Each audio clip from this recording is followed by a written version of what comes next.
So can you see that guy with quite a fat face in the background wearing a, I think it's a carnation. That's, Oh, yeah. I just done my board breaking and then Sir Ken comes on. And what was his famous opening line? I don't know if he did it at the showcase, Brendan. What did he say?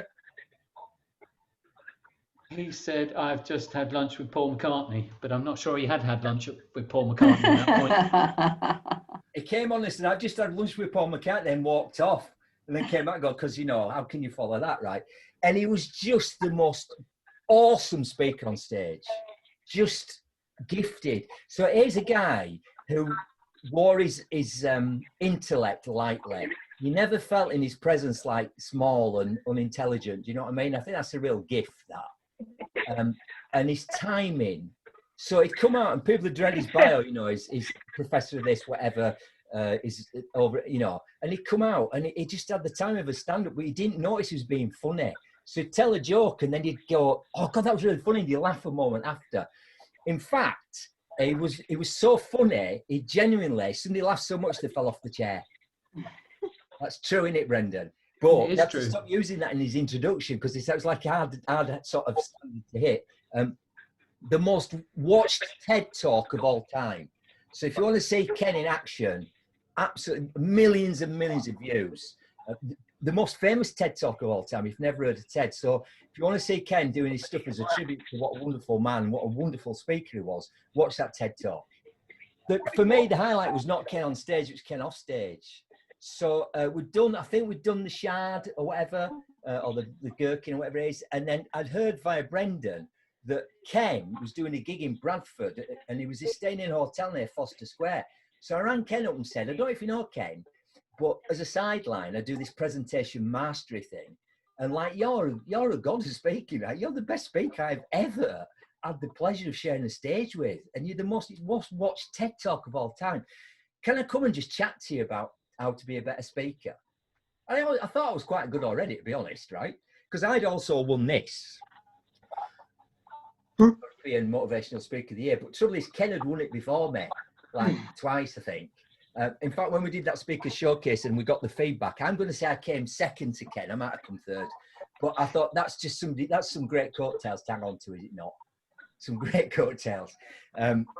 So I said, "You're in Bradford, I'm on in, Liz. Can I pop over? Have you got a bit of time?" He said, "Well, I'm checking out or whatever. Can you come over about 4 o'clock? I've got this gig at lunchtime," right? So I went over. And I don't know if he always lived like this, but I went in his room and it looked like he'd been burgled or robbed. There was just stuff everywhere. Cases and clothes and loads of stuff. And Ken had polio as a kid. So he found it, you know, sort of limped a bit. And I thought, "Oh God, shall I help you, Ken?" He went, "No, it's fine." And he said, "I've ordered some tea," and a big pot of tea came and he sat down. And what I loved was, you know, when you know somebody's giving you their full attention. And I knew he had things to do. He's a busy guy. He probably had another gig that next night and he had to get somewhere. And he clearly had to pack all his stuff, didn't he? But he just gave me his full attention. And this was gold dust, what he told me. So I said, "Ken, you know, when you speak, you know, when you go out, do you have like, you know, I don't have a script, you know, all I've got to hear is like a quick little mind map here that I haven't looked at once so far, right? But you normally have an idea how you're going to start a presentation, finish a presentation, you know, 2 or 3 key points. So how do you prep, Ken? You know, do you know what you're going to do?" And it's interesting because Brendan said, "You know what, when he did that showcase, Steve, with you and those other speakers, I think that was like his chaos rehearsal for when he did his TED Talk, because his TED Talk is not that dissimilar to the thing he did at the showcase, right? So he probably used it in that way." Anyway, this was his advice, and I give it to all of you who want to be great communicators. If you want to even come close to being as good as Ken was, right? And he said, "Yeah, sort of prep." He said, "But I think giving a great speech or presentation, so whether that's at a wedding, a funeral, sadly, in business," he said, "I think it's like a bit like playing jazz." He said, "So I go out with a definite tune in mind, but it's important to go off on some twiddly bits now and again and have some fun with the audience, right?" And what's interesting is he told me that 20 years ago.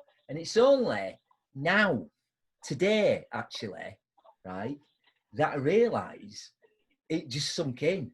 Because every one of these shows, I've been playing jazz. I'm doing it right now. Yeah. I'm doing it right now in this very moment. And that's the biggest tribute I can give to Ken Robinson. That for 20 years, that one line impacted on me, right? Because you have no idea what tune I was going to play tonight, have you? And you don't know if I've gone off on a trilly bit either, and maybe I haven't, right? London Business Forum, of which Ken did a lot of gigs. I did a lot of gigs, right?